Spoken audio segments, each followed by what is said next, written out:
Elizabeth Banks and Kristen Stewart's woke Charlie's Angels bombs at box office. Oh my! The woke Charlie's Angels film from director Elizabeth Banks, God damn it Banks, you used to be cool, and starring Kristen Stewart, you were never cool Bella, has utterly bombed at the box office in its opening weekend. Wow, what a shocker. I don't think anybody saw this coming. The film reportedly only brought in $3.15 million at the box office on its opening night and is not expected to make more than $10 million in its opening weekend. This is a whole new level of fail. The numbers report the film only made $8.6 million in its opening weekend. Wow, even for a woke disaster piece, that's just mind-blowing. I mean, my God! The results are way worse than even the most conservative estimates according to Box Office Pro. And yet, Hollywood continues to think that audiences actually want to watch this woke garbage. There's just something so satisfying about watching them crash and burn. Box Office Pro completely discredited itself by previously predicting that the film would bring in between 25 and 35 million in its opening weekend, citing Kristen Stewart and Naomi Scott as positives. Good Lord! As well as the demand for more high-profile, tentpole films led by empowering female characters. I think they completely misunderstand what empowering female characters actually means. However, those predictions would drop dramatically leading up to the film's release. While considering the formerly cool Elizabeth Banks preemptively blamed the film's failure on men before it was even released, that's a very strange marketing strategy. On November 13th, Box Office Pro tried saving face by tempering their expectations, predicting the film would only make between 10 and 17 million. It's more than likely that Charlie's Angels will lose money, as Deadline reports. Sony says the feature cost a net of 48 million with co-financing from Perfect World and 2.0 Entertainment. However, they note, we've heard net is in the mid 50 millions. I wonder how many people are going to get fired over this. The formerly cool Elizabeth Banks' Charlie's Angels is the worst opening in the Charlie's Angels franchise. Well, that says a lot. And when you give us another film that nobody asked for and turn it into a feminist nightmare, then you have to expect these things. The original Charlie's Angels film, which has not aged well, had an opening weekend of 40.1 million, while Charlie's Angels Full Throttle opened to 37.6 million. The original Charlie's Angels from 2000 would go on to bring in 125.3 million at the domestic box office, while Full Throttle would top off at 100.8 million. And I would be willing to bet that the formerly cool Elizabeth Banks thought her brilliant work of propaganda would beat this. Both audience members and critics have panned the film. When even the woke critics don't like your woke film, then you know you've done screwed up. The Tomato Meter score sits at 59% from 118 critics, with the average rating being a 5.85 out of 10, with 70 fresh reviews and 48 rotten reviews. So that's 70 that are either quivering in fear of the woke mob or are trying to prove how progressive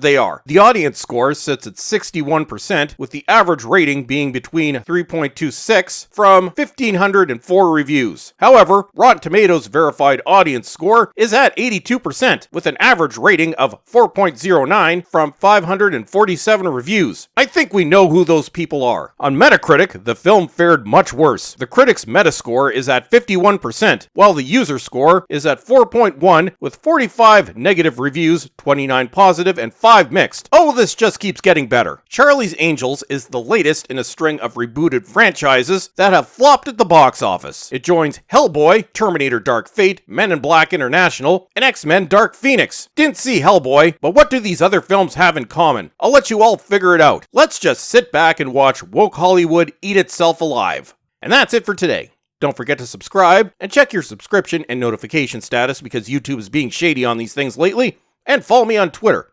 And as always, everyone, thank you for watching, and have a great day.